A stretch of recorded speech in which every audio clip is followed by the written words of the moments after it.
कल कहाँ तक हुआ था भाई? बी पूरा कंप्लीट, बी कंप्लीट हो गया है ना? ओके, जो भी अभी का क्वेश्चन है एक्सरसाइज 1C। इसमें फर्स्ट क्वेश्चन है इस टाइप का कि सिद्ध कीजिए कि 3 करनी में 3 क्या है? एक परिमेय संख्या नहीं है। परिमेय संख्या नहीं है। क्या इसके पहले में परिमेय और परिमेय बताया कि नहीं? परिमेय संख्या किसे कहते हैं? जो ये संख्या भी करने की प्रेस में लिखा हो सकता है और Q q जीरो ना हो और P रूट में ना हो। अगर रूट में हो तो एक पूर्ण वर्ग संख्या, सही ना? यहाँ पर देख रहा, अच्छा दिखने में लग रहा है कि नहीं क्या है? कैसी संख्या है? परिमेय क्या? अपरिमेय का मतलब परिमेय नहीं है। ये भी कहा कि परिमेय नहीं है, लेकिन सिद्ध करना। क्या करना है? अब थोड़ा इससे पहले ना कुछ चीजें हम आपको बता देते हैं, फिर इस क्वेश्चन को समझाते हैं, ठीक है? देखिए, कोई भी जो परिमेय संख्या होती है, हालांकि पीछे हमने ऑलरेडी बता रखा है, जो परिमेय संख्या होती है उसके बारे में कुछ फैक्ट बात है, उसको समझिए। परिमेय संख्या हमेशा P बटे Q के रूप में होती है। P बटे Q के रूप में।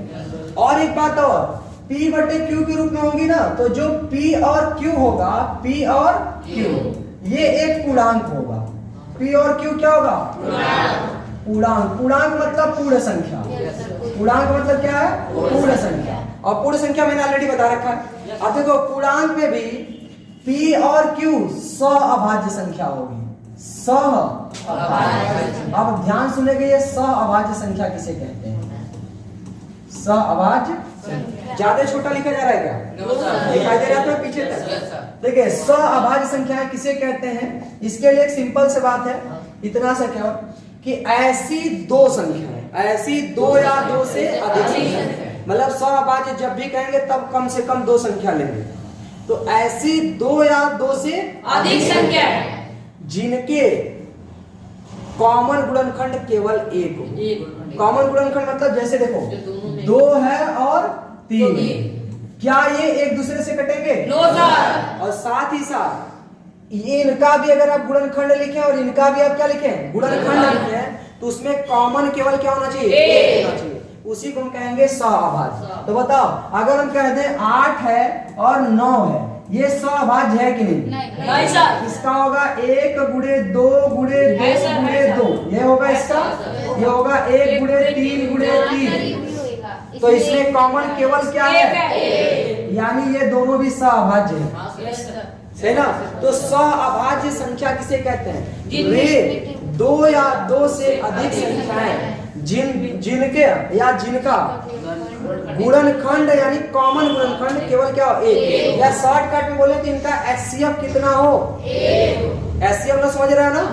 एचसीएफ मतलब ऐसी कोई संख्या, ऐसी बड़ी से बड़ी संख्या जो इनको दोनों को काट सके, वही एचसीएफ है। तो इसमें एचसीएफ कितना आ रहा है? केवल एक। क्या 2 और 3 सहअभाज्य हैं? Yes sir. क्या 7 और 9 सहअभाज्य हैं? Yes sir. क्या 8 और 12 सहअभाज्य हैं? देखो, इसका होगा 1 गुणे 2 गुणे 2 गुणे 2। इसका होगा 1 गुणे 3 गुणे, मतलब 2 गुणे 3 गुणे 2 गुणे। इसमें एक भी मिल रहा है, 2 भी मिल रहा है। भाई इसमें एक के अलावा भी तो मिल रहा है। अच्छा, एक कह रहे हो नहीं लगाए तो कोई दिक्कत नहीं है, लेकिन ध्यान समझो, एक सभी का गुणनखंड होता है, इसलिए एक लगाने से कोई फर्क तो नहीं पड़ेगा, लेकिन लिखना जरूरी है। तो इसमें एक के अलावे भी मिल रहा है, इसका मतलब ये सहअभाज्य संख्याएं नहीं है, नहीं है, नहीं है। सही है ना? सहअभाज्य संख्या उसे कहते हैं जिनका गुणनखंड या जिनका एचसीएफ 1 हो। जिनका एचसीएफ कितना हो? 1। समझ में आया कि नहीं? अब ध्यान समझिए, जो परिमेय संख्या होती है ना, उसमें जो P और Q है, ये क्या होता है? सहअभाज्य। जैसे हम कहते हैं कि 7 बटे 9 ये परिमेय संख्या है कि नहीं? है, कितने सहअभाज्य है?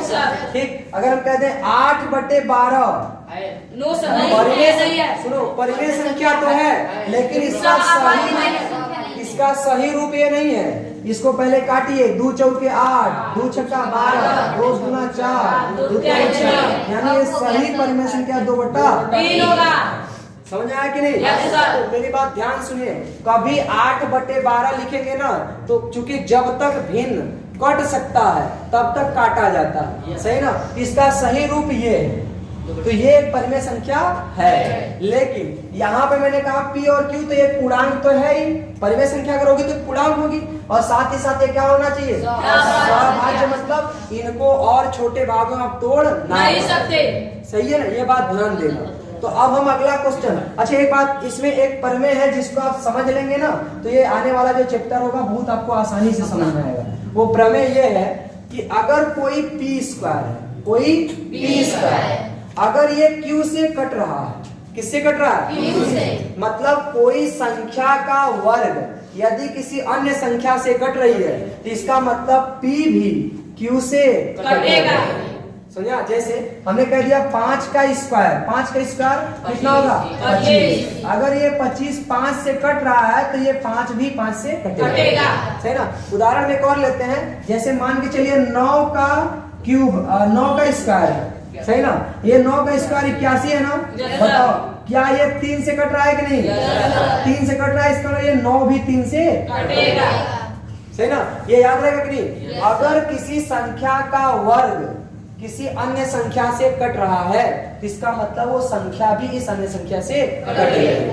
ठीक, बड़ा सिंपल सा प्रमेय है, लेकिन इसका अगले चैप्टर में उपयोग बहुत होगा, इसलिए मैंने बताया। तो चलिए अब हम लोग नेक्स्ट क्वेश्चन समझते हैं। देखिए क्वेश्चन का क्या रहा है, कह रहा है कि सिद्ध कीजिए कि 3 करड़ी में 3 एक परिमेय संख्या नहीं है। जरा इसमें गुणा लगाए, इसलिए इसको हम थोड़ा सा बात बताते हैं, थोड़ा एक आसान वाला क्वेश्चन देखते हैं।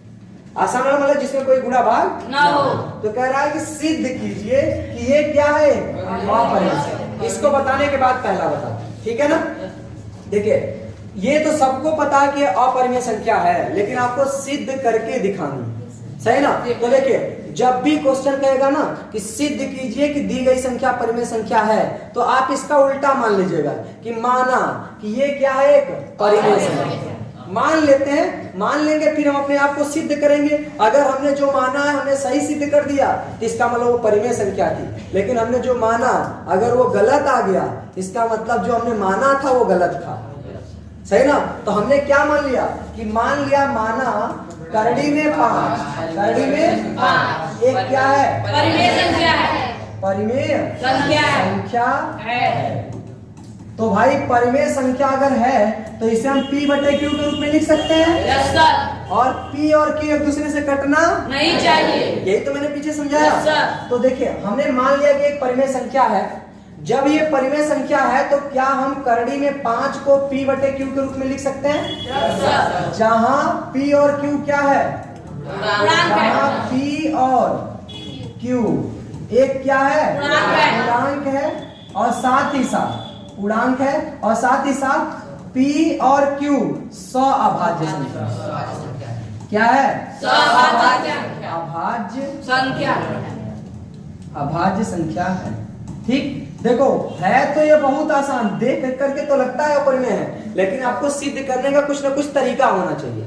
तो हमने मान लिया कि ये परिमेय संख्या है, तो हम यही सिद्ध करने वाले हैं ये परिमेय संख्या है। लेकिन अगर हम परिमेय संख्या सिद्ध नहीं कर पाए तो इसका मतलब ये क्या है, अपरिमेय संख्या, ठीक है ना। तो हमने मान लिया कि परिमेय संख्या है, तो हमने जब इसको मान लिया तो इसके बराबर लिख दिया, तो क्या यहां से हम p निकाल सकते हैं, p? Yes sir. तो p बराबर हो जाएगा करड़ी में 5 बटे q। अरे गुणा होगा, सही ना। तो p बराबर क्या होगा, 5 दोनों पक्षों का वर्ग करने से भी कोई दिक्कत नहीं है, दोनों पक्षों का घन भी करेंगे कोई दिक्कत नहीं है, इसीलिए हम कर देते हैं दोनों पक्षों का वर्ग। देखिए फर्स्ट क्वेश्चन हम केवल आपको समझा रहे हैं, सेकंड क्वेश्चन आपको खुद ही आइडिया लग जाएगा, सही ना। दोनों पक्षों का क्या कर दिया जाए, वर्ग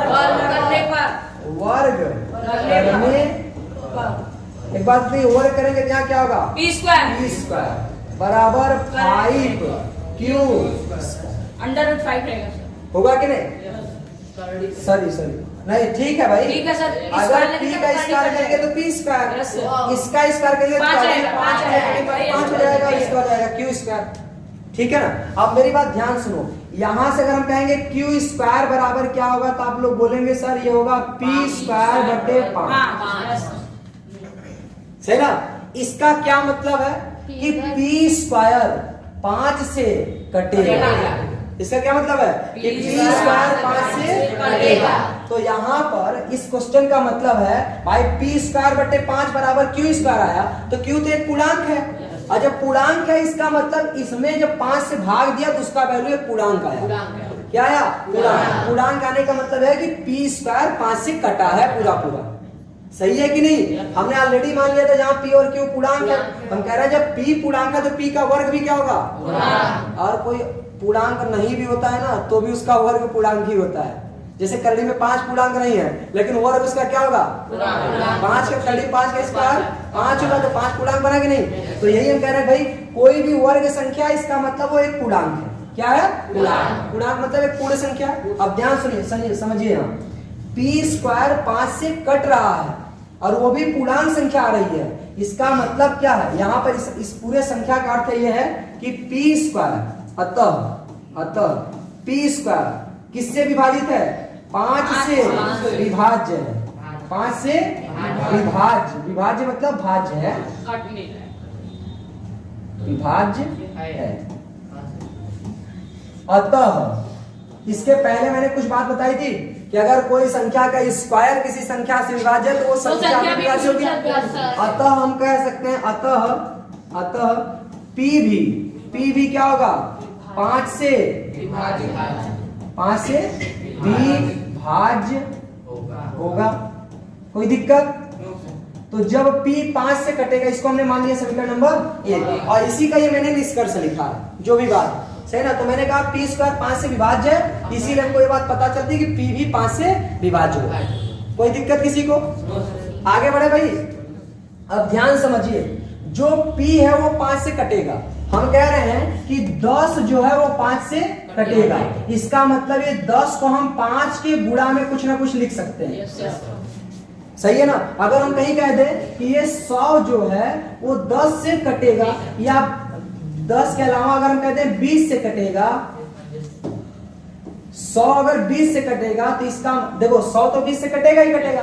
इसका अर्थ ये भी है कि हम 100 को 20 गुणे कुछ ना कुछ लिख सकते हैं। तो जब कोई संख्या कटती है तो उसके बराबर हम ऐसा लिख सकते हैं। तो यहाँ पर P जो है वो 5 से विभाज्य है ना, तो जब 5 से विभाज्य है तो हम कह सकते हैं कि P जो होगा बराबर 5 गुणे कुछ ना कुछ तो आएगा, कुछ ना कुछ को हम मान लेते हैं कोई कांस्टेंट आएगा के, है ना? कि हमने क्या कर लिया? मान लिया। भाई इसका यही रूप है कि अगर कोई संख्या किसी संख्या से अगर कट जा रही है, इसका मतलब इसका अगर गुणनखंड करेंगे तो नीचे वाली संख्या आएगी। तो ऐसे हमने क्या कहा कि जो P है वो 5 से कट रहा है, इसका मतलब P का के गुणनखंड में 5 आएगा। सही है ना? इसको हमने ऐसा लिख दिया। किसी को कोई दिक्कत? अब हमने जब इसको मान लिया तो इस वैल्यू को क्या हम समीकरण 1 में रख सकते हैं? Yes sir. तो हमने यहां से क्या रख सकते हैं? P का मान कहां पर? समीकरण 1 में रखने पर। ठीक, अगर हम 1 में रख दे तो देखो क्यू स्क्वायर बराबर क्या आएगा? क्यू स्क्वायर बराबर आएगा पी स्क्वायर यानी 5 के का स्क्वायर, है कि नहीं? पी स्क्वायर यानी 5 के का स्क्वायर बटे 5। भाई समीकरण 1 पे यही था ना। अब देखो अगर हम कहते हैं क्यू स्क्वायर बराबर क्या आएगा तो यहाँ आ जाएगा 5 का स्क्वायर 25 के स्क्वायर बटे 5। तो फिर हमने 5 से इसको क्या कर दिया? भाग दे दिया। तो क्यू स्क्वायर बराबर क्या आया? 5 के स्क्वायर। 5 के स्क्वायर। तो अगर हम कहते हैं कि के स्क्वायर बराबर क्या आएगा तो क्यू स्क्वायर बटे 5, समीकरण नंबर 2। यहां तक किसी को दिक्कत है? हमने पहले जो माना उसको लिख लिया, फिर ये वैल्यू मान के यहां लिख लिया। अब ध्यान से सुनो, यहाँ जब ऐसे आया तो जैसे यहाँ पी स्क्वायर बटे 5 था तो आपने क्या बोला था कि पी स्क्वायर 5 से कटेगा, क्योंकि कोई अगर इनका भागफल स्क्वायर आया इसका मतलब पूर्णांक है।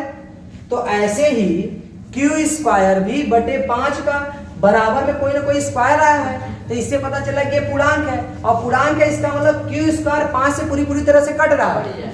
तो जब 5 से कट रहा है तो हम कह सकते हैं अतः इसी का निष्कर्षण, इसी का सही ना। अतः क्यू स्क्वायर किससे 5 से भाज्य है वही विभाज्य है।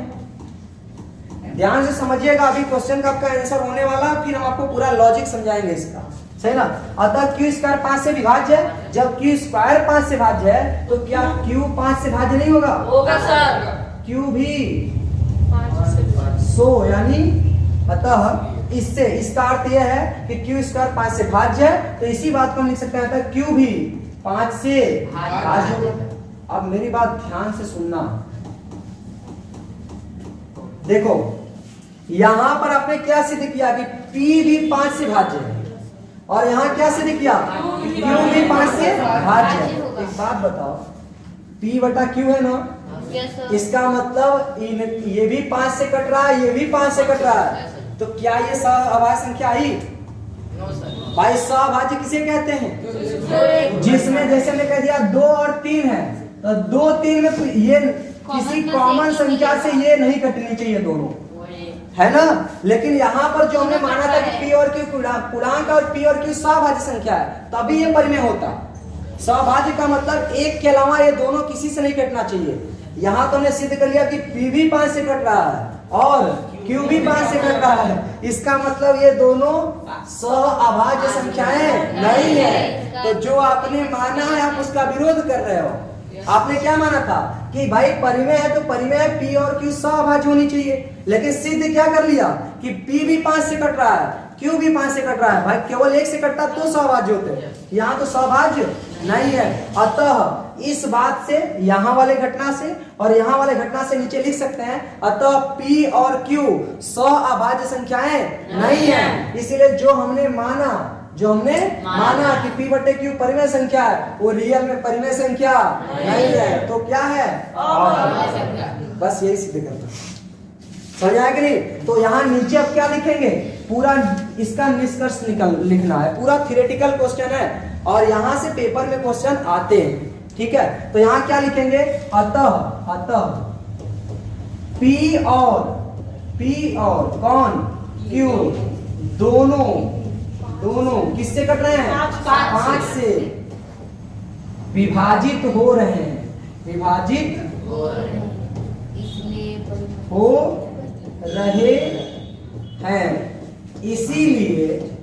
इसीलिए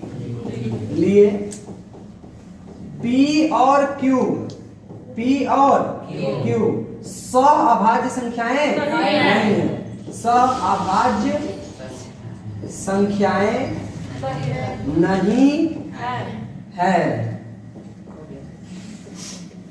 इसीलिए P बाई Q कोई परिमेय संख्या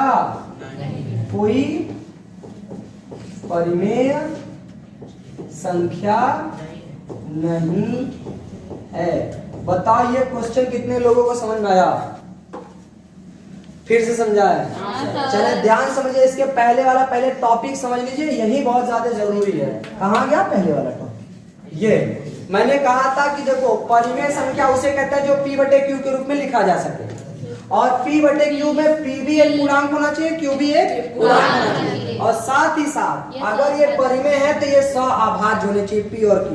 सअभाज्य का मतलब है कि एक के अलावा ये दोनों किसी से नहीं कटने चाहिए, उसी को सअभाज्य कहते हैं। और अगर सअभाज्य P Q नहीं है तो परिमेय संख्या नहीं है। ये बात एकदम रट लो, अपने दिमाग में बैठा लो कि अगर हमने कोई भी, जैसे हमने कह दिया ना कि 25 लिखा है और यहाँ 10 लिखा है, तभी ये कटेगा, तभी ये परिमेय नहीं है। रियल परिमेय बनाना है पहले इनको काटो, 5 5 25, 5 दूना, अब ये सअभाज्य बना तो ये परिमेय संख्या है, ठीक है तो ये भी, लेकिन ये परिमेय संख्या का सही रूप नहीं है। तो वही हमने वहां भी कहा कि जो P बटे Q है वो सअभाज्य नहीं होना चाहिए, तभी वो परिमेय होगा। और इसके बाद हमने यहाँ एक कंसेप्ट आपको और समझा कि अगर किसी का वर्ग किसी संख्या से कट रहा है तो वो वर्ग वाली संख्या भी किसी संख्या से कट सकती है, ठीक है। किसी का अगला जो क्वेश्चन था, वो जो हमने क्वेश्चन सिद्ध किया, इसमें यही कह रहा था कि कड़ी में 5 एक अपरिमेय संख्या है, आपको सिद्ध करना है।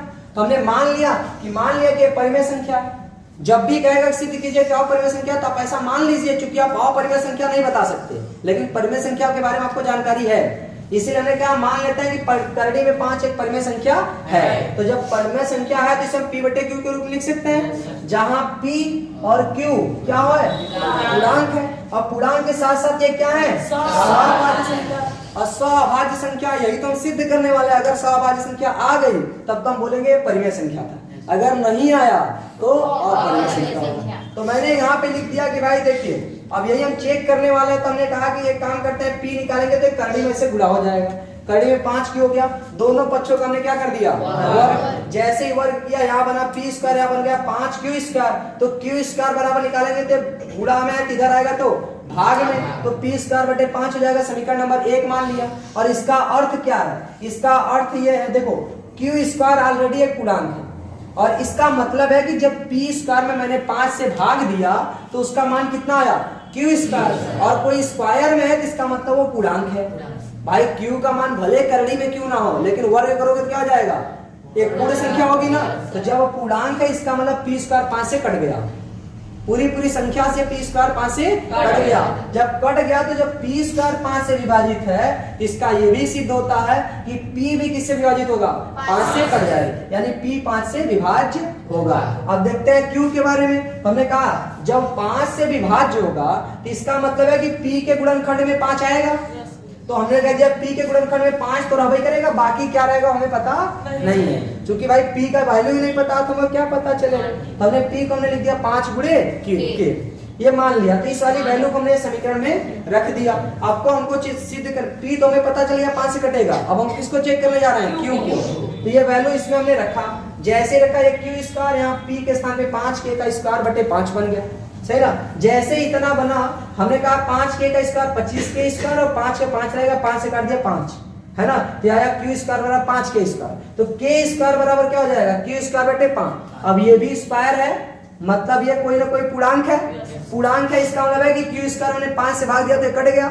तो पता चल रहा है इस समीकरण से कि q स्क्वायर जो है वो 5 से भाज्य है। जब q स्क्वायर 5 से है तो q भी 5 से भाज्य होगा। अब जब p भी 5 से कट रहा है और q भी 5 से कट रहा है, इससे ये पता चल रहा है कि ये सअभाज्य संख्याएं नहीं है, इसलिए इनका अनुपात कोई परिमेय संख्या नहीं होगी, इसलिए क्या होगा, इति सिद्धम। कोई दिक्कत। अब एक क्वेश्चन और देखते हैं पहले, सही ना, ताकि आप लोग एकदम कंफर्म हो जाओ। जैसे ये प्लस के रूप में है, थोड़ा उस टाइप का जैसा वो था, इसको सिद्ध करना है एकदम वैसा ही है क्वेश्चन। इसके बाद हम उनको भी बताएंगे जो अभी पीछे हो गए, ठीक। तो चलिए इनको भी सिद्ध करना है। ये क्या है, हमने कहा था ना कम से कम 2 क्वेश्चन करेंगे ना, इतने में दिमाग में बैठ जाएगा ऑलरेडी, ठीक। तो देखिए सिद्ध करना है कि करड़ी में 17 एक अपरिमेय संख्या। तो हम क्या मानेंगे, मान लेते हैं कि माना करड़ी में 17 एक परिमेय संख्या है। तो यहाँ भी मान लीजिए कि माना करड़ी में 17 क्या है भाई, एक परिमेय संख्या है। किसी कोई दिक्कत। तो हमने मान लिया कि p एक परिमेय संख्या है। चलिए जब परिमेय संख्या है तो हम इस करड़ी में 17 बराबर क्या लिख सकते हैं, p बटे q। अच्छा एक बात बताओ, p बटे q लिख सकते हैं, तो इसका मतलब p और q क्या है, p और q पूर्णांक है और साथ ही साथ पूर्णांक है और साथ ही साथ क्या भाई, p और q सअभाज्य संख्या है। p और q अभाज्य संख्याएं हैं। और हम यही सिद्ध करेंगे, अगर सअभाज्य संख्याएं नहीं हुई तब तो हमारा ये मानना गड़बड़ हो जाएगा, और अगर हो गई तब तो मतलब ये सही है, ठीक है ना। तो हम लोग यही सिद्ध करने वाले। तो एक बात बताओ, जैसे ने पीछे किया था वैसे ही तो करना है। तो बताओ p बराबर क्या होगा, यहाँ से p बराबर हो जाएगा करड़ी में 17 भाई, इसका मान निकालो तो इसका इधर गुणा होगा। Yes sir. किसी को कोई दिक्कत नहीं है। फिर दोनों पक्षों को वर्ग करते हैं क्योंकि करड़ी है ना, इसको हटाने के लिए दोनों पक्षों का वर्ग करने। देखिए जब वर्ग करेंगे तो इधर का वर्ग क्या हो जाएगा, p स्क्वायर, इधर हो जाएगा करड़ी का जब वर्ग करेंगे तो करड़ी हट जाएगा, क्या बचेगा, बहुत बढ़िया, ठीक। तो यहाँ से अगर हम q स्क्वायर निकालें तो बताओ क्या आएगा, समीकरण नंबर 1। इससे क्या पता चलता है कि पी स्क्वायर 17 से विभाज्य है, सही ना। जब पी स्क्वायर 17 से भाज्य, इसका मतलब पी भी 17 से, ठीक। तो इससे हम क्या लिखेंगे, इससे क्या पता चल रहा है बताओ।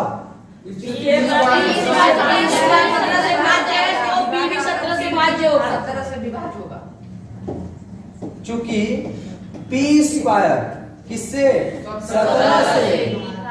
अच्छा, आपको कैसे पता कि विभाज्य है, क्योंकि भाई इसके बराबर में क्यू स्क्वायर आया है, और किसी का स्क्वायर एक पूर्णांक होता है। पूर्णांक का मतलब है कि एकदम पूरी संख्या से कट रही है, सही ना। तो पी स्क्वायर 17 से विभाज्य है, या विभाज्य को हम भाज्य भी बोलते हैं, विभाज्य है। अतः पी भी 17 से भाज्य होगा। कोई दिक्कत यहाँ तक भाई। जब ये 17 से भाज्य है, मतलब 17 से कट रहा है, इसका मतलब है कि P के गुणनखंड में 17 आएगा। अतः हम क्या लिख सकते हैं, P बराबर 17 इंटू के। 17 इंटू। अच्छा, एक बात और सुनो, तुम लोग को लगेगा कि हम बार बार क्या के ही लिखेंगे, क्या कुछ भी लिख सकते हैं। तुम कुछ भी लिख सकते Yes, sir. हैं। चलो जेड लिख देते हैं, माना। बहुत बढ़िया। चलो ये यहाँ पर है, इस मान को कहाँ रख देते हैं। देखो P को हम चेक कर ले कि P 17 से कट रहा है। अगर Q भी कट गया तो इसका मतलब है सहभाज्य नहीं होगा, सही ना। तो इस मान को कहाँ रख देते हैं, नंबर 1 P का, ये हमने कर दिया। किसको माना है, केवल जेड को। 17 तो आएगा ही आएगा, सही ना। तो इस P का मान समीकरण 1 में रखने पर, P का मान कहाँ रखने पर, समीकरण 1 में रखने।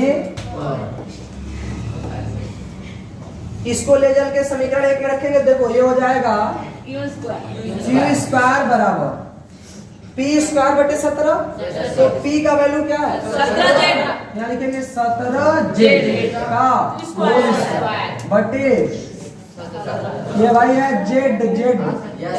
इसको वो मत समझ लेना, 2, सही है ना।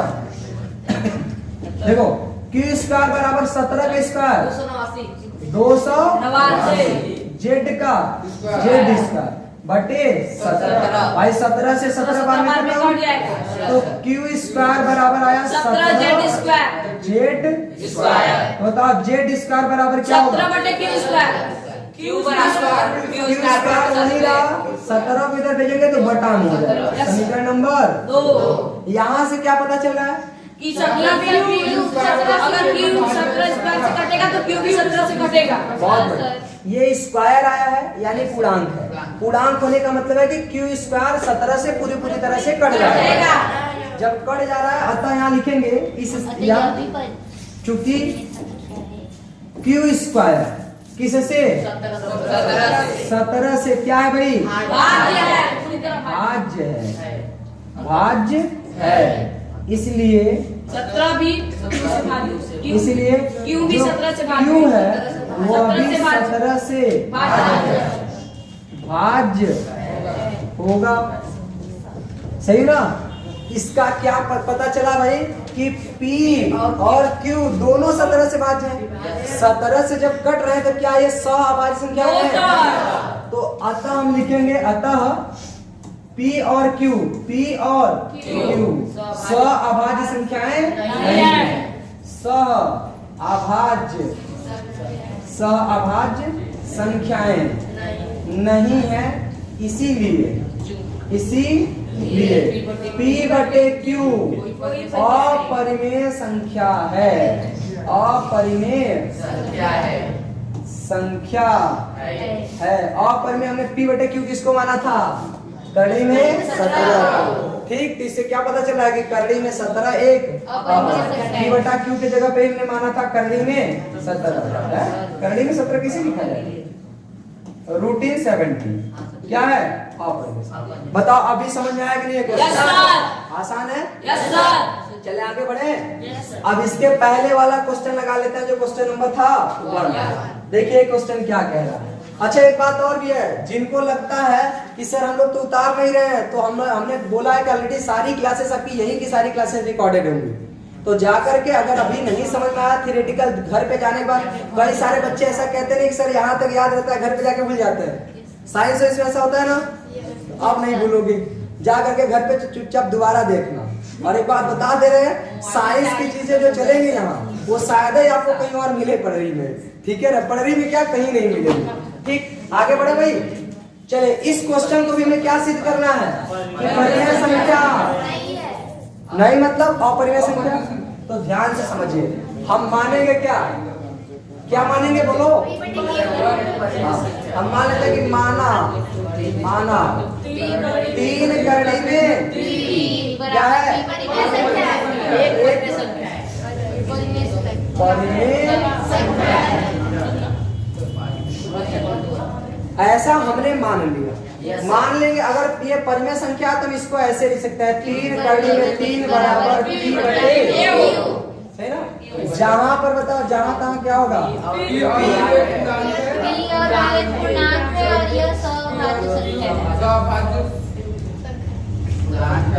पूर्णांक है और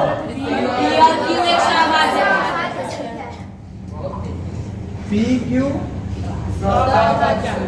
सअभाज्य संख्याएं हैं, संख्याएं, ठीक, हाँ संख्या, ठीक है।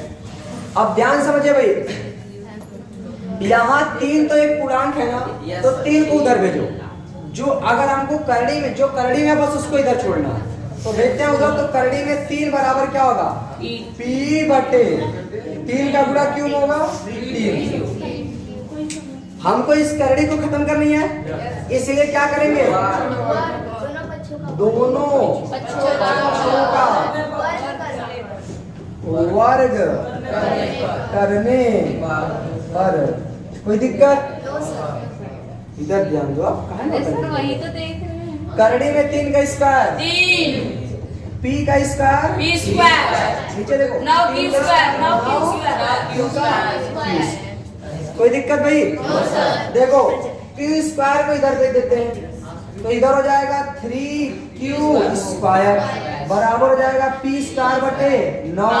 3 को नीचे भेजते हैं, तो q स्क्वायर बराबर हो जाएगा p स्क्वायर बटे 9 तरीके 27। समीकरण नंबर 1। समीकरण नंबर 1। इस समीकरण से क्या पता चलता है, इस समीकरण से पता चलता है कि p स्क्वायर 27 से भाज्य है, तो p 27 से भाज्य होगा। बहुत बढ़िया, इससे ये पता चलता है कि जो p स्क्वायर है वो 27 से कटेगा। जब 27, क्योंकि q स्क्वायर एक पूर्णांक है, i स्क्वायर तो पूर्णांक होता है, तो p स्क्वायर 27 से कटेगा, तो p भी 27 से कटेगा। तो यहाँ पर वही थियरी लिखेंगे कि अतः या चूंकि p स्क्वायर किससे 27 से भाज्य क्या है भाई, भाज्य है, इसलिए p भी किससे भाज्य होगा। ठीक है भाई, p 27 से भाज्य होने का मतलब कि p के गुणनखंड में 27 आएगा, सही ना। अतः हम लिख सकते हैं, अतः p बराबर 27 गुणे कुछ मान ले, क्या माने बताओ, यदि पर x मान, सही ना। ऐसा हमने मान लिया, क्योंकि भाई p के गुणनखंड में 27 आएगा और भी कुछ रहेंगे, सही ना। तो अगर ऐसा रहेगा तो ये p का मान क्या कर दें, p का मान समीकरण 1 में। अच्छा एक बात बताओ, एक मिनट, ये यक्ष क्या है, यक्ष 27 से गुणनखंड में आने वाली एक संख्या है, तो संख्या है वो भी इसके गुणा में आने वाली, तो पूर्ण संख्या ना होगी। तो जहाँ यक्ष क्या है भाई, एक पूर्ण संख्या है, जहाँ यक्ष एक पूर्ण संख्या कह ले चाहे पूर्णांक कह ले, तो यहाँ हम क्या कह ले रहे हैं, पूर्ण संख्या, सही ना। जो भी आप यहाँ मानोगे ऑलरेडी एक पूर्ण संख्या होगी। अब आगे बढ़े, बात नहीं। अब इस p का मान यहाँ पे क्या करेंगे, रखेंगे, तो देखो ये हो जाएगा q स्क्वायर बराबर p स्क्वायर की जगह पर रखेंगे 27 यक्ष का बटे 27 के जगह पे 27 ही रहेगा। देखिए ये हो जाएगा क्यू स्क्वायर बराबर, यहाँ हो जाएगा 27 यक्स गुणे 27 यक्स बटे, तो एक तो कटेगा कि नहीं, तो क्यू स्क्वायर बराबर क्या आया 27 यक्स का यक्स में 10। एक बात बताओ, यहाँ से अगर हम यक्स स्क्वायर निकालें तो क्या होगा क्यू स्क्वायर बटे समीकरण नंबर 2। यहाँ से क्या पता चल रहा है,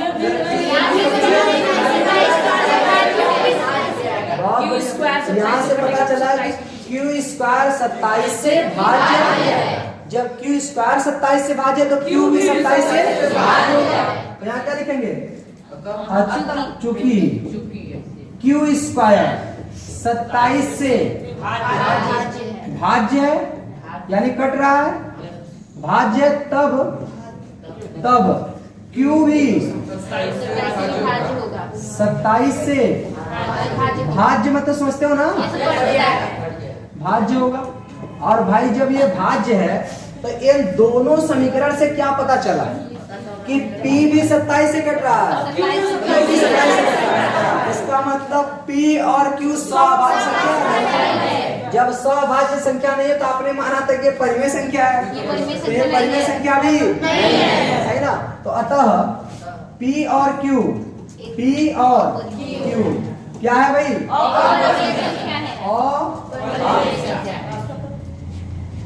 P और Q सअभाज्य संख्या नहीं है, सअभाज्य संख्या नहीं है। जब सअभाज्य संख्या नहीं है तो P बटे Q यानी कौन सी वैल्यू, P बटे Q यानी 3 करने में 3, P बटे Q यही ना मान था। तो ये क्या है, अपरिमेय संख्या है। कोई दिक्कत भाई, तो उम्मीद करते हैं क्वेश्चन नंबर 1, 2 एंड 3 समझ में आ गया। किसी कोई दिक्कत? तो देखिए ये था क्वेश्चन नंबर 1 जो कि अभी आपके सामने है। इसके बाद हमने करा क्वेश्चन नंबर 2, ये भी सिद्ध कर दिए थे एकदम फिक्स पैटर्न पे। ये 3 अभी हम लोग करेंगे। ये था क्वेश्चन नंबर 4, सही ना। 3 वाला भी कर रहे हैं कुछ समय में। अच्छा 4 के बाद कोई ऐसा और भी है क्या? ये वाला एक्सरसाइज पूरा है, वहां तीसरे नंबर पूरा है 10 पूरा है। ओके क्वेश्चन नंबर 3 देखते हैं। देखिए ये क्वेश्चन क्या कह रहा है भाई, ये क्वेश्चन क्या कह रहा है, पढ़ो जरा तो।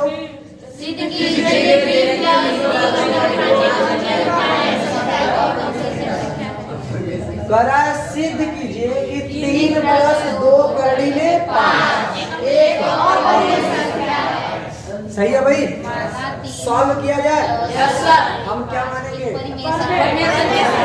मानेंगे कि माना 3 + 2 करड़ी में 5 एक परिमेय संख्या है। सही है ना, लिख दे भाई। Yes sir. Solution yes sir. माना 3 + 2 करड़ी में 5 एक परिमेय संख्या है। ठीक है, अगर ये परिमेय संख्या तो P बटे Q के रूप में लिख सकते हैं। We can write 3 + so on we can write 3 + 2√5 equal to P by Q, where P and Q is a whole number, है ना, पूर्ण संख्या। यानी जहां P और Q क्या है भाई, एक पूर्णांक है और पूर्णांक के साथ साथ भाई चूंकि कटेगा सभाज्य रहेगा तभी तो परिमेय होगा। तो ये साथ साथ P और Q क्या है, अभाज्य संख्या है। किसी कोई दिक्कत? चलिए हमने बोला था इधर केवल करड़ी छोड़ना है, बाकी सबको उधर भेजना है, सही ना। तो यहाँ से सॉल्यूशन करेंगे तो यहाँ देखो ये 3 प्लस में किसको उधर भेजते हैं, तो 2 करड़ी में 5 बराबर हो जाएगा P बटे Q माइनस, सही ना। अच्छा इसको भी भेजते उधर, लेकिन गड़बड़ हो जाएगा। कुछ गड़बड़ ये कि अब ये 2 जाएगा गुणा में, तो इसके गुणा में या उसके गुणा में, इसलिए हम इसको ही धरे रहने देते हैं। ये हो जाएगा 2 करड़ी में 5 बराबर क्यू को 3 में भाग देंगे, ये हो जाएगा देखो p माइनस 3q बटे क्योंकि इसके बटा में 1 है। छोड़ो इसको दोबारा से हम सॉल्व करते हैं। देखिए इसके बटा में क्या है 1, तो इनका लेंगे एलसीएम, तो q का गुणा 1 में होगा, 1 का गुणा p में p माइनस 3 का गुणा q में। सही है ना भाई? Yes sir. हम चाहे तो यहीं पे सिद्ध कर सकते हैं इसको, यस सर। एक लाइन में लिख देंगे, सिद्ध हो गया। देखो क्या ये बात तो आपको पता है कि ये परिमेय संख्या नहीं है। आपसे ये पूरा पूछ रहा था कि अपरिमेय है, क्योंकि ये बात हम लोग ऑलरेडी पहले भी सिद्ध कर चुके हैं। अब ध्यान से सुनो, p एक पूर्णांक है, यस सर। 3q भी एक पूर्णांक है, यस सर। तो एक पूर्णांक में से पूर्णांक घटेगा तो क्या अपूर्णांक आएगा? क्या पूर्णांक ही आएगा। तो भाई हम कह रहे हैं कि अगर हम कह रहे हैं 7 में से 2 घटाओगे अगर तो 5 आएगा, तो ये भी तो पूर्णांक ही होगा। और q भी एक क्या था? तो नीचे भी ऑलरेडी कोई ना कोई पूर्णांक ही है। जब ये पूर्णांक, और यहाँ से सिंपल सा कि इनको घटाने पर एक पूर्णांक प्राप्त होगा, तो ये पूर्णांक नहीं है।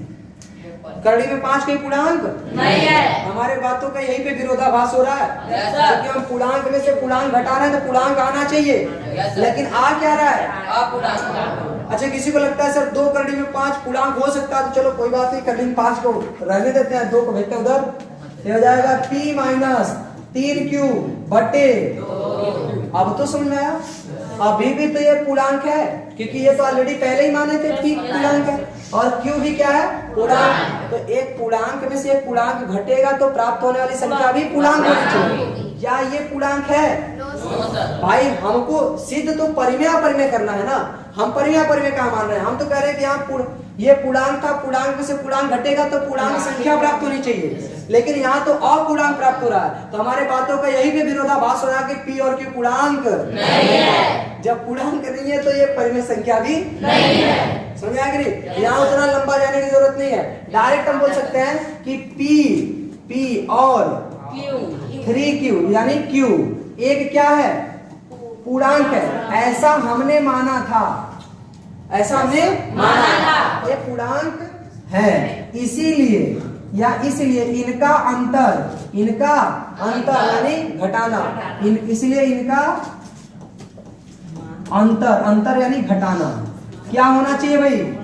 भी पूर्णांक होना चाहिए, पूर्णांक होना चाहिए। यहाँ किसी कोई दिक्कत? इनका डिफरेंस भी पूर्णांक होना चाहिए, जबकि इनका डिफरेंस किसमें है? करड़ी में, यानी अपूर्णांक है। जबकि इनका अंतर समीकरण 1 मान लेते हैं, जबकि समीकरण 1 से इनका अंतर एक अपूर्णांक संख्या प्राप्त हुआ, एक अपूर्णांक संख्या प्राप्त हुआ, जो कि असंभव है, जो कि असंभव है। असंभव का मतलब है कि किसी पूर्णांक के घटाने से पूर्णांक ही प्राप्त होगा, अपूर्णांक नहीं हो सकता। और यहाँ अपूर्णांक प्राप्त हुआ है, इसीलिए p और q भी पूर्णांक नहीं है। सही ना? इसलिए p और q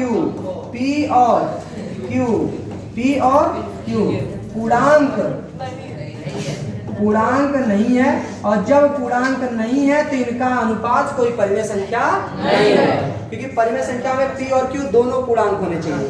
ठीक है, तो जब पूर्णांक नहीं है अतः p बटे q यानी p बटे q का मान कितना? 3 + 2 करड़ी में 5, कोई परिमेय संख्या नहीं है। तो यहाँ पर इसके आगे लिख सकते हैं अतः p बटे q यानी 3 + 2 करड़ी में 5, कोई परिमेय संख्या नहीं है, परिमेय संख्या नहीं। इसको सॉल्व करने के लिए हो सकता है आपकी किताब में और बड़ा किया हो, लेकिन हम आपको यही से समझा सकते हैं और आपको यही बात एग्जामिनर को समझानी है, ठीक है ना, कि यहाँ पर भाई ये हमने P और Q, चूंकि परिमेय संख्या था तो P और Q पूर्णांक होना चाहिए, और पूर्णांकों का अंतर सदैव पूर्णांक ही प्राप्त होगा, जबकि यहाँ इनका घटाने पर ये क्या प्राप्त हुआ, अपूर्णांक, तो अपूर्णांक प्राप्त हुआ, जो कि बात होनी ही नहीं चाहिए। इससे ये पता चलता है कि जो तुम कह रहे थे कि P और Q पूर्णांक है, वो वास्तव में कोई पूर्णांक नहीं। जब ये पूर्णांक नहीं है तो P और Q जो पूर्णांक नहीं होता उनका अनुपात कोई परिमेय संख्या नहीं होती, इसीलिए इति सिद्धम। अब देखिए आगे यहाँ तक की क्वेश्चन समझ में आए, first, second, third and fourth जो कि अभी हुआ है क्या, नहीं, ये पहले ही हो गया था। चलिए अब क्वेश्चन नंबर 5 देखिए भाई, क्वेश्चन नंबर 5 क्या है, जो 17 है ना, चौका नंबर 4 है, चौका ये कोई नहीं, आप करनी में 7 है तो चलो आप करनी में 7 जो लिखना ना, करनी में 7 वो हो गया आपका HW, ठीक है। अगला क्वेश्चन देखिए क्या कह रहा है, यहाँ पर आपसे कह दिया कि यदि करनी में 2 एक परिमेय संख्या नहीं है, हम तो क्या परिमेय संख्या है ऐसा दिया होगा, नहीं है, तो सिद्ध कीजिए कि 2 प्लस करनी में 2 एक अपरिमेय, ये भी परिमेय संख्या जी, एकदम सेम क्वेश्चन क्लास 9 में। अब ध्यान समझिए, 2 प्लस कड़ी में 2 एक परिमेय संख्या नहीं है, यही सिद्ध करना है। भाई हम बुरे हैं ये हम मानते हैं, लेकिन हम आपको भी सही है ना, आगे बढ़े, ध्यान समझिए, ये आपको सिद्ध करना है, ये आपको दे रखा है, इसके लिए आपको सोचने की जरूरत नहीं है। अब मेरी बात ध्यान सुनो, जब पहले ही आपको पता है कि करड़ी में 2 अपरिमेय संख्या, इसको तो सिद्ध करना नहीं है। मेरा अगर पूर्णांकों का डिफरेंस कहीं करड़ी में 2 आ गया, हम कह देंगे मेरा पूर्णांक कोई पूर्णांक नहीं था, सही ना, यही पे डायरेक्ट बोल दिया जाएगा। तो ध्यान समझिएगा, हम मान लेते हैं, माना 2 प्लस करड़ी में 2, माना 2 प्लस करड़ी में 2 क्या है, एक परिमेय संख्या, ऐसा हमने माना परिमेय संख्या है, ठीक है। परिमेय संख्या है तो इसका मतलब इसको हम लिख सकते हैं 2 प्लस करड़ी में 2 बराबर P बटे Q, कोई दिक्कत भाई? तो जहां P और Q क्या है, जहां P और Q एक पूर्णांक है और साथ ही साथ ये क्या है, और यह सअभाज्य संख्या है, अभाज्य संख्या भी है, कोई दिक्कत? यहाँ तक तो समझ आया ना, ये एकदम सिंपल फंडा है, तो सब लोग को यहाँ तक आ जाना चाहिए। अब ध्यान समझिए, तो हमें यहाँ करड़ी वाले को छोड़ना है, संख्या को उधर भेज देते हैं, क्या जाएगा, करड़ी में 2 बराबर P बटे Q, इस प्लस को उधर भेजेंगे तो माइनस को होगा ना, अर्थात करड़ी में 2 बराबर इनका एलसीएम ले लिया जाए, तो Q और 1 का Q, 1 का गुणा P में P माइनस 2 का गुणा Q में, इसको हमने मान लिया समीकरण, समीकरण नंबर। अब ध्यान सुनो, फिर से एकदम सेम बात, क्वेश्चन कह रहा था करड़ी में 2 एक परिमेय संख्या नहीं है, परिमेय संख्या नहीं है मतलब है कि कोई पूर्णांक नहीं है, परिमेय संख्या नहीं है मतलब पूर्णांक नहीं है। तो भाई हमारे यहाँ हमने तो P और Q को क्या माना था, पूर्णांक, लेकिन हमारे पूर्णांक का अंतर एक अपूर्णांक कैसे हो सकता है, इससे ये पता चल रहा है कि जो हमने P Q पूर्णांक माना वो भी पूर्णांक नहीं है। जब पूर्णांक नहीं है तो इसलिए P और Q का जो अनुपात होगा, यानी कौन, 2 प्लस करड़ी में 2, ये कोई परिमेय संख्या नहीं है, बस इतना सब। मतलब लिखना क्या है तो इसके पहले वाले क्वेश्चन में देख लीजिए, ठीक है, कि हमारा अनुपात पूर्णांकों का अंतर ही पूर्णांक आना चाहिए, जबकि ये क्या गया, अपूर्णांक। जब अपूर्णांक हो गया तो इसका मतलब P और Q भी हमारे अपूर्णांक थे, और जब अपूर्णांक है तो ये क्या है, परिमेय संख्या नहीं है, कोई दिक्कत? चले एक हम आगे क्वेश्चन बढ़ रहे हैं, लेके देखिए कौन सा क्वेश्चन है, क्वेश्चन नंबर 6 क्या कह रहा है भाई, सिद्ध कीजिए कि निम्नलिखित संख्याएं क्या है, अपरिमेय है। क्या सिद्ध करना है कि ये अपरिमेय संख्या है? तो पहला क्या दिया, 1 बटे करड़ी में 2, दूसरा दिया है 7 करड़ी में 5, तीसरा दिया है 6 प्लस करड़ी में 2, सब टाइप का क्वेश्चन, ऐसा भी मैंने क्वेश्चन बताया था, ऐसा भी बताया यस था, सर। ऐसा नहीं बताया था बटा वाला, बटा वाला। इसलिए अभी बटा वाला बता दे रहे हैं। ठीक, कोई दिक्कत भाई? तो बटा वाला सॉल्व किया जाए, ये दोनों कर लेंगे ना? चले ध्यान समझिए, हम पहला वाला सॉल्व करने जा रहे हैं। तो हम मान लेते हैं, माना कि 1 बटे करड़ी में ये बटा है, ये बटा नहीं करड़ी है ना? 1 बटे करड़ी में तो क्या है? 1 परिमेय संख्या। भाई देखो, आप लोग आपस में बात नहीं करो, ठीक है? हमने कई बार बोला है कि आप हमसे अगर ना समझ में आए तो 2 बार 4 बार पूछ सकते हो, लेकिन डिस्कशन नहीं, ठीक? और अगर एक दूसरे को भी नहीं समझ में आ रहा तो आप उसको मत समझाओ, डायरेक्ट बोलो यहाँ पर, ठीक है? चले, ये 1 बटे कड़ी में 2 एक परिमेय संख्या है, ऐसा हमने मान लिया। अगर हमने मान लिया तो वी कैन राइट 1/√2 बराबर p बाई q, ऐसा हमने लिख लिया क्योंकि ये परिमेय संख्या। और भाई जब परिमेय संख्या है ये, तो हम कह सकते हैं कि p और q पूर्णांक होगा, p और q क्या होगा? पूर्णांक। और पूर्णांक के साथ साथ p और q क्या होगा? अभाज्य संख्या। ठीक है, ठीक है ना? भाव नहीं लिखा, वो खड़ी पाई है, ठीक है? अब ध्यान से समझिए, अब यहाँ पर भी हमें करड़ी हटानी है, तो देखो हम q का गुणा 1 में कर लेते हैं तो q हो जाएगा, p का गुणा करड़ी में 2 में करेंगे तो p करड़ी में 2। फिर से दिक्कत, भाई ये करड़ी में कैसे हो गया, है ना? तो करड़ी वाले को एक साइड कर दें, तो p को भेजेंगे इधर तो ये हो जाएगा q बटे p बराबर करड़ी में। अब करड़ी हटानी है तो दोनों पक्षों का, तो देखो डिफरेंस होता तो यहीं पे खत्म कर देते, डिफरेंस या जोड़ माइनस या प्लस होता तो यहीं पे खत्म हो जाता। 2 पूर्णांकों का योग भी पूर्णांक ही होगा और 2 पूर्णांकों का अंतर भी पूर्णांक होगा, सही ना? ये बात ध्यान दीजिएगा, अंतर का चाहे योग का, दोनों क्या होंगे? पूर्णांक है। मिस्टर भीख के मारेंगे, बता रहे हैं, सही है? ध्यान समझो, दोनों पक्षों का क्या किया जाए? वर्ग करने पर, वर्ग करेंगे तो इधर हो जाएगा q स्क्वायर बटे p स्क्वायर बराबर 2।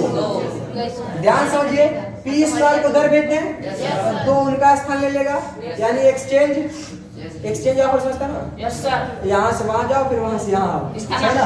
तो ये हो जाएगा, देखो p स्क्वायर उधर जाएगा और 2 को नीचे भेज रहे हैं, है ना? तो उधर जाएगा तो हो जाएगा p स्क्वायर बराबर q स्क्वायर बटे 2। समीकरण नंबर 1। यहाँ पहले q सिद्ध हो रहा है, उससे कोई दिक्कत नहीं है, पहले q हो चाहे p हो, दोनों को हमको सिद्ध करना है। देखिए यहाँ पर p स्क्वायर पहले पूर्णांक है कि नहीं?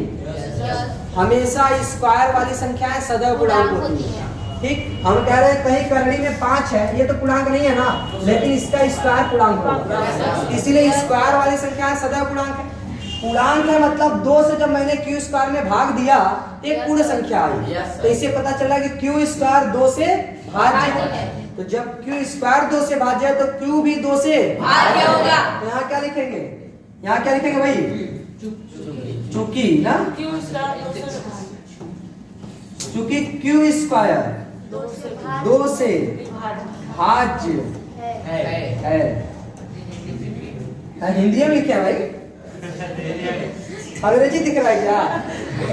q स्क्वायर 2 से भाज्य है, इसीलिए या इसलिए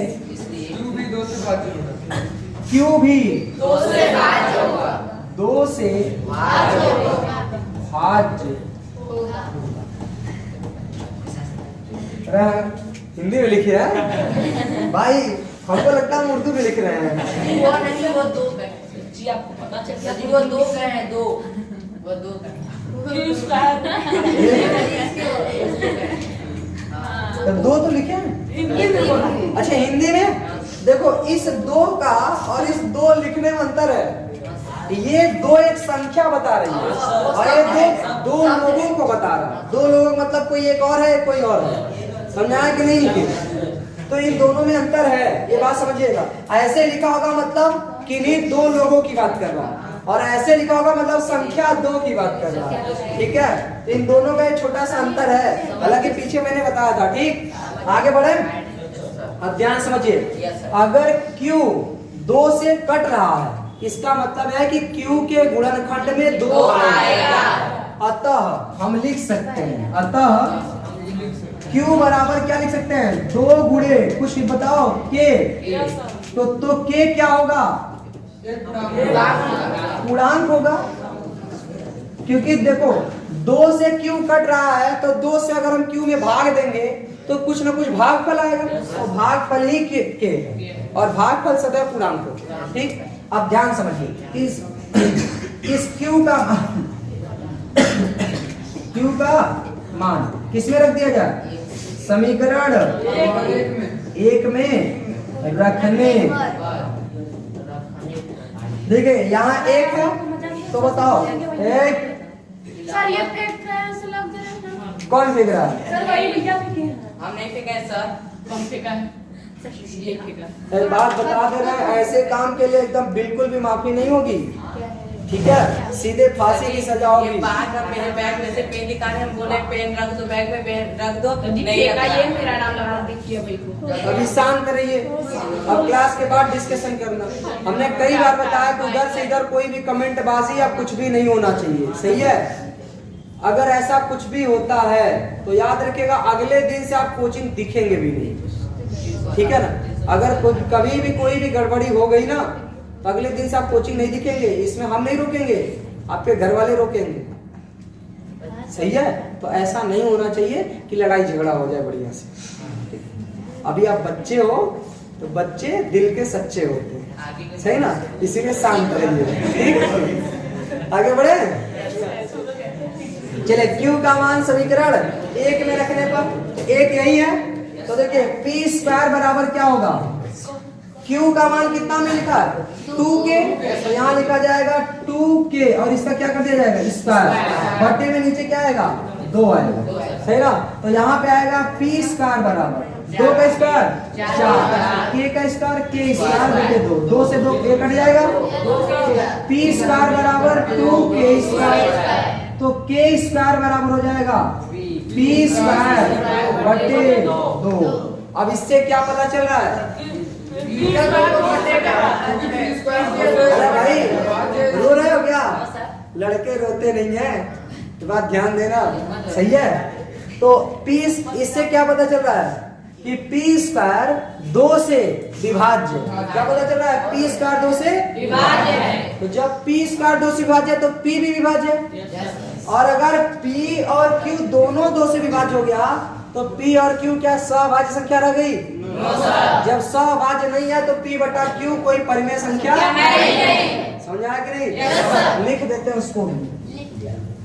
अतः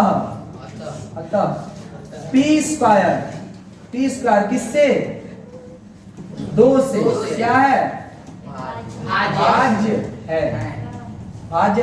तो यहाँ P² 2 से भाज्य है, और P² 2 से भाज्य, इसका मतलब क्या है, P भी 2 से भाज्य होगा, P भी किससे भाज्य है, 2 से भाज्य।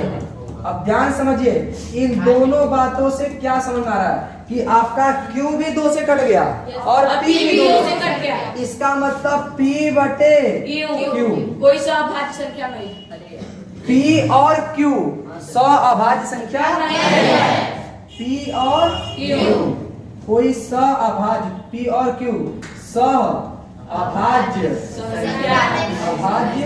संख्या नहीं है। जब अभाज्य संख्या नहीं है तो P बटे Q यानी कितना मान था, 1 बटे करड़ी में 2, परिमेय संख्या नहीं है, परिमेय संख्या नहीं है।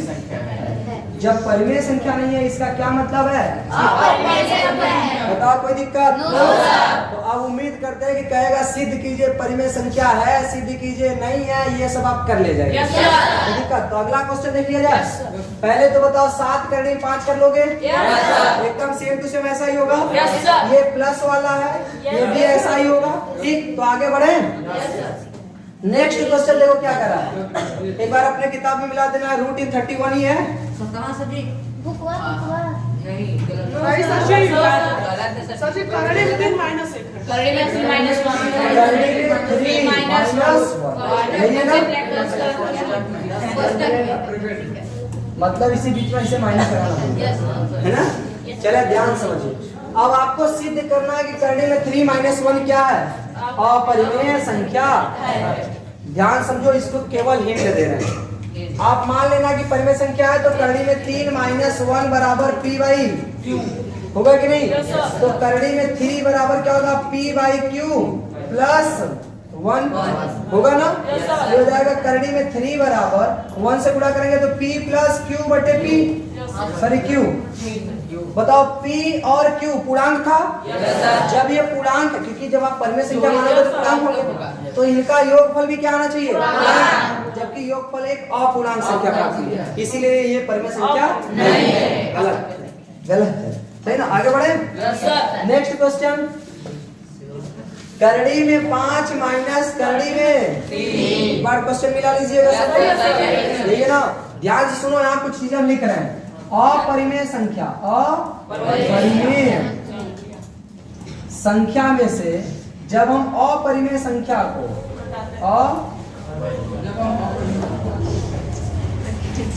अपरिमेय संख्या को घटाएं या फिर यही सेम नंबर को क्या करें, जोड़ें, दोनों बार प्राप्त होने वाली संख्या अपरिमेय होगी, अपरिमेय ही होगी। कोई दिक्कत? जैसे करड़ी में 7 में अगर हम करड़ी में 3 जोड़ेंगे तो कितना प्राप्त होगा, बहुत मार खाओगे, जोड़ा नहीं जा सकता। हाँ, करड़ी के अंदर जब तक वैल्यू सेम नहीं है तब तक इसका जोड़ घटाना नहीं हो सकता, गुणा हो सकता है, सही ना। अब मेरी बात ध्यान से सुनो, अगर हम इनको जोड़े चाहे घटाएं, दोनों बार ये क्या होगा, अपरिमेय। अगर कोई परिमेय संख्या 7 है कि नहीं, अगला परिमेय संख्या 3 है कि नहीं, जोड़ने पर 10 आएगा। क्या 10 परिमेय संख्या क्या परिमेय परिमेय है ना। अगर हम 7 परिमेय है कि नहीं, 3 परिमेय है कि नहीं, घटा देंगे तो कितना आएगा, 4 परिमेय क्या परिमेय क्या है।